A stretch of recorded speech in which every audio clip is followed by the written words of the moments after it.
নমস্কার বন্ধুরা, কেমন আছেন সকলে? আশা করি সকলে খুব ভালো আছেন। গল্প কথায় আপনাদের সকলকে স্বাগত জানাই। আপনাদের সাথে আমি পূর্বাশা। আজ আবার এসেছি আপনাদের জন্য একটি নতুন গল্প নিয়ে। আজ আপনাদের যে গল্পটি শোনাবো সেই গল্পটির নাম হলো গুপ্তধন। গল্পটি লিখেছেন হেমেন্দ্র কুমার রায়। সকলে শুনতে থাকুন গল্পটি। আশা করি সকলের খুব ভালো লাগবে।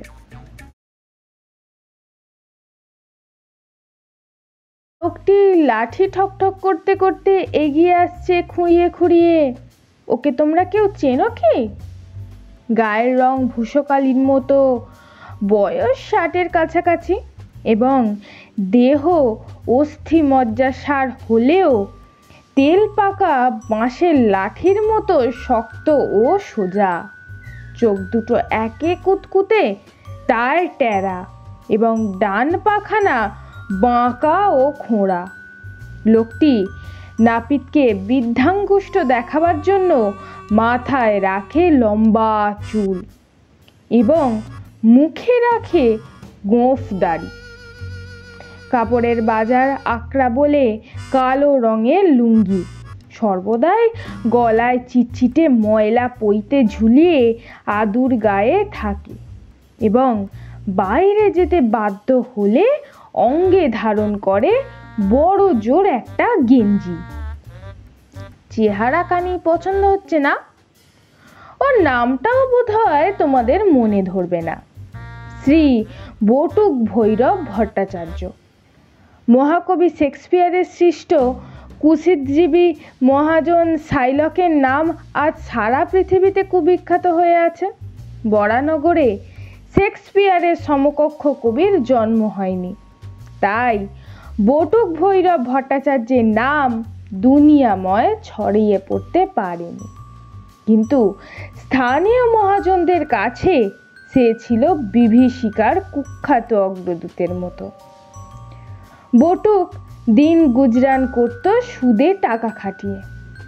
মা বাপ ভাই বোন বউ ছেলে মেয়ে বলতে বটুকের কেউ ছিল না, কিন্তু তার মুখ দেখলে বা কথা শুনলে মনে হয় না যে এজন্য সে কিছু মাত্র অভাব বোধ করে। নিজের বাড়িতে একাই 100 হয়ে থাকতে চায়। বামুন চাকর ঝি পর্যন্ত রাখতে নারাজ। বলে চুরি করবে, গলায় ছুরি দেবে, সর্বস্ব লুটে নেবে। লোকে বলে তার লোহার সিন্ধুক হাতড়ালে পাওয়া যাবে নগদে আর সোনাদানায় লক্ষ টাকার ঐশ্বর্য। অথচ একখানা পুরাতন নড়বড়ে ছোট্ট বাড়ির 3খানা খুপড়ি খুপড়ি ঘর নিয়ে সে থাকে এবং সংসারের যাবতীয় কাজকর্ম চালনা করে স্বহস্তে। বুঝতেই পারছো যাকে বলে হাড় কিপটে। বটুক হচ্ছে সেই দলের লোক।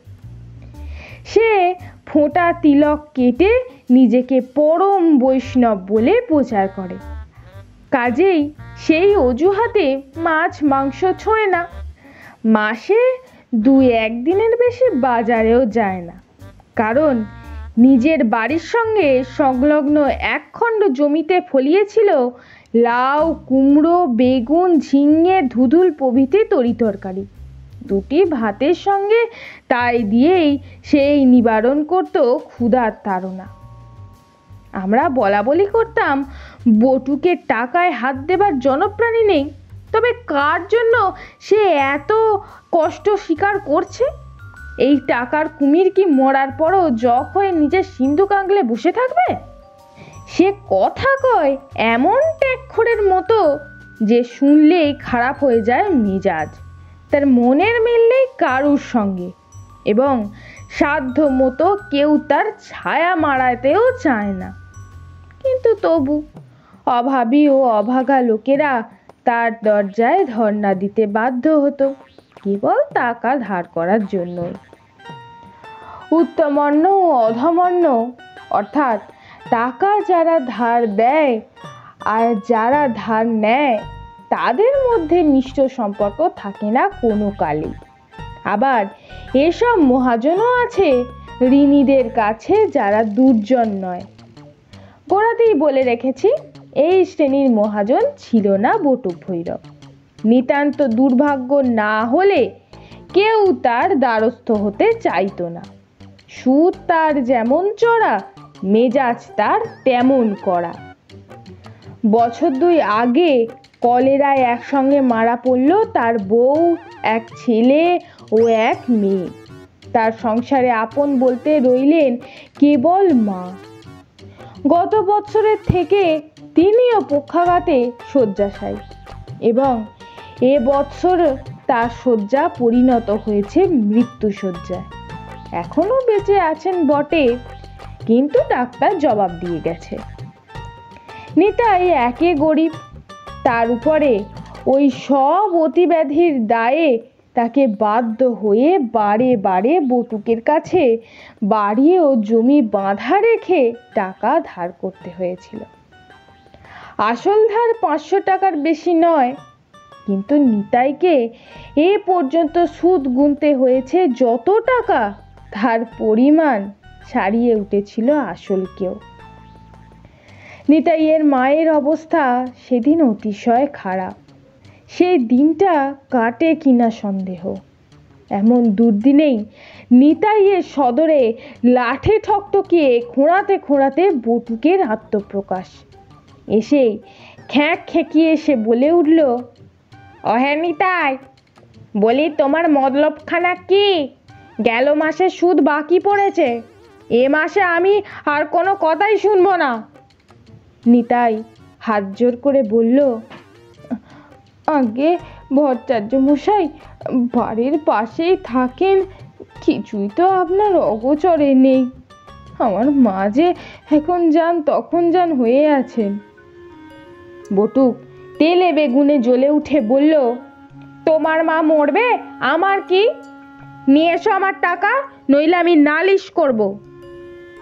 নিতাই বলল, মা মারা গেলে আমি বাড়ি আর জমি বেচে সুদে আসলে আপনার টাকা শোধ করব। অন্তত এ মাসটা আমাকে রেহাই দিন। কিন্তু বটুক নাছোড়বান্দা।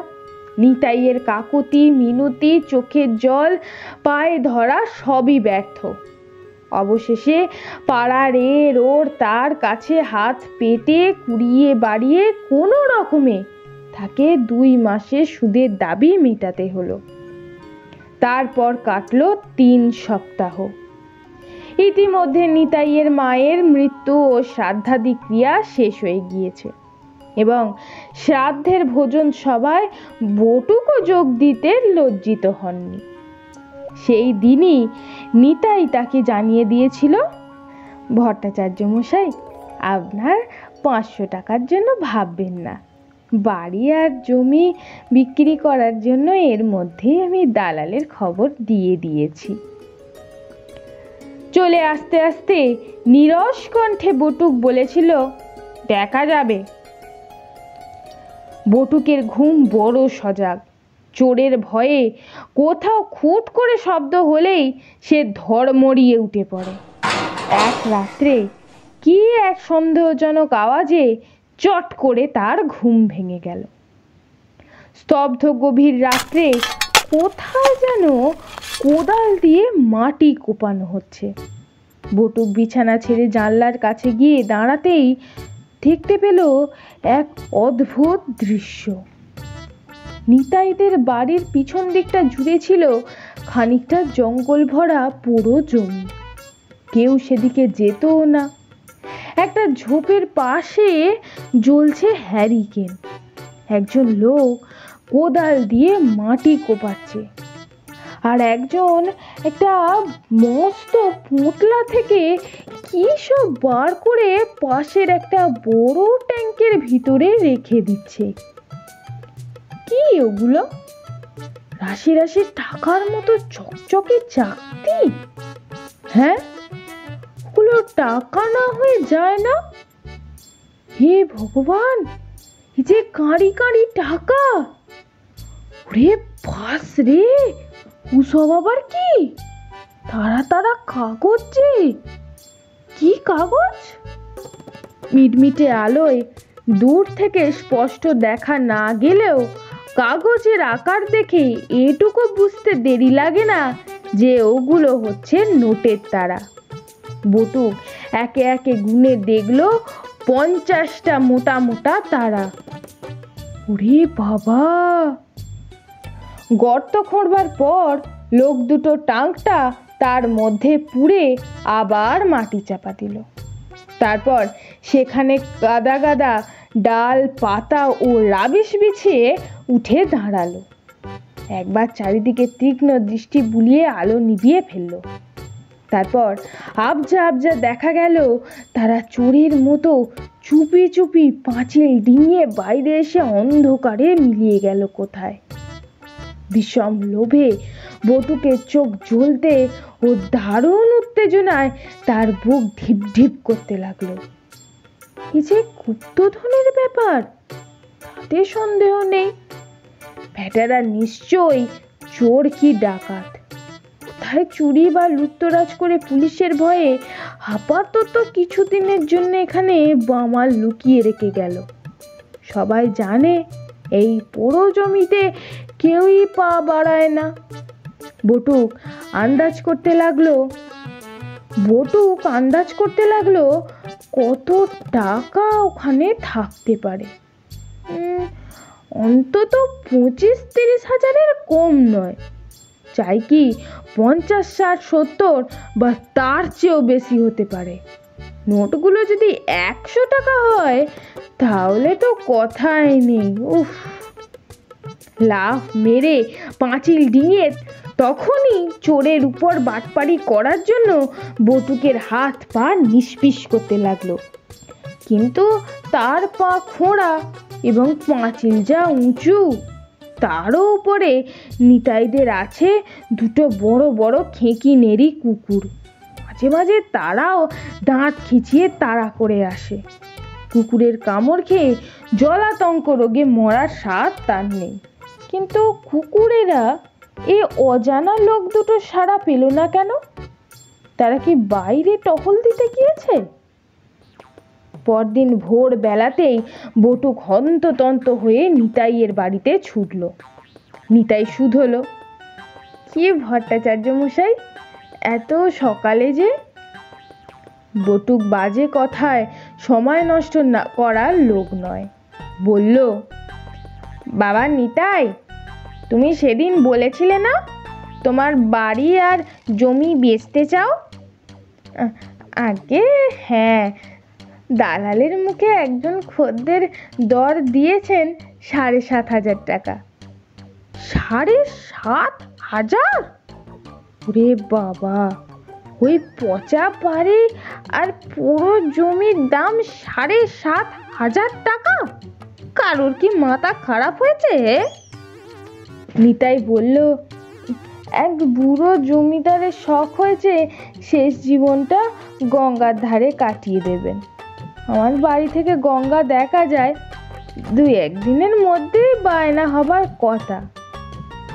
নগদ 7,500 টাকা যে বুকের অনেকখানি রক্ত। অতগুলো টাকা কি ফস করে হাতছাড়া করা যায়? দুশ্চিন্তাগ্রস্ত হয়ে বটুক গুটি গুটি বাড়ি ফিরে এলো।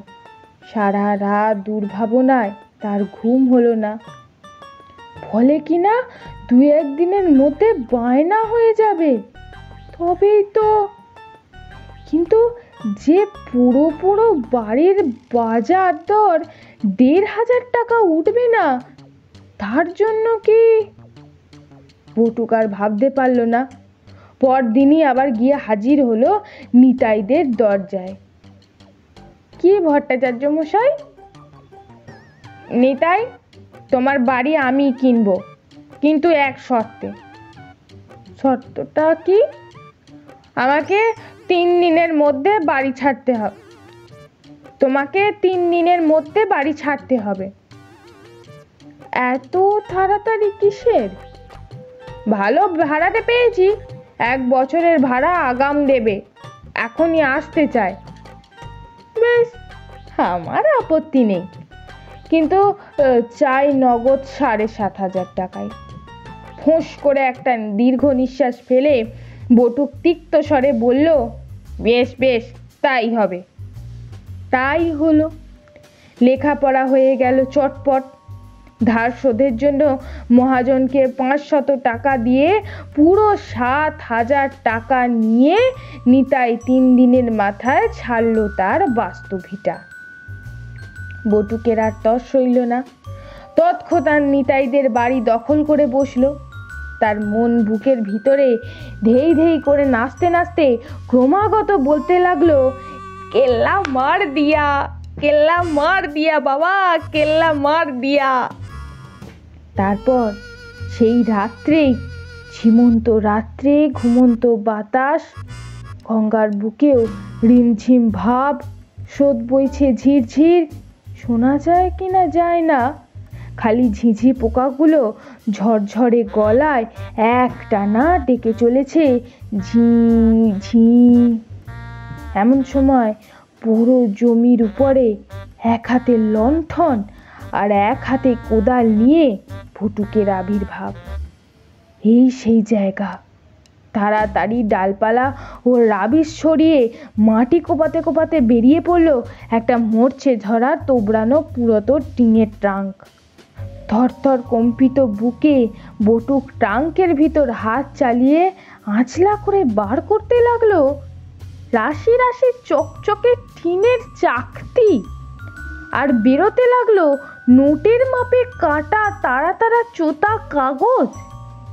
ট্রাঙ্কের ভিতর আর কিচ্ছু নেই, খালি রাশি রাশি টিনের চাকতি আর তারা তারা চোতা কাগজ। টিনের চাকতি আর চোতা কাগজ। বিকট স্বরে আত্মচিৎকার করে বটুক অজ্ঞান হয়ে ঘুরে পড়ে গেল সেইখানে। তখন কলকাতায় চৌরঙ্গীর এক রেস্তোরাঁয় বসে চপ, কাটলেট আর ফাউল কালির অর্ডার দিয়ে দিয়েছে নিতাই ও তার বন্ধু। হেসে হেসে গড়িয়ে পড়ছিল তারা। তাদের ফন্দি যে অত সহজে এমন লাকসই হবে এটা কেউ আন্দাজ করতে পারেনি। তো বন্ধুরা, আজকের গল্প এতটুকুই। গল্পটি কেমন লাগলো অবশ্যই আমাকে কমেন্ট বক্সে জানাবেন। গল্পটি ভালো লাগলে একটি লাইক করে দেবেন। আমার চ্যানেলে নতুন হয়ে থাকলে অবশ্যই চ্যানেলটিকে সাবস্ক্রাইব করে যাবেন। আজকের মতো এতটুকুই। আবার পরদিন দেখা হবে একটি নতুন গল্প নিয়ে। সকলে খুব ভালো থাকবেন, সুস্থ থাকবেন, সাবধানে থাকবেন।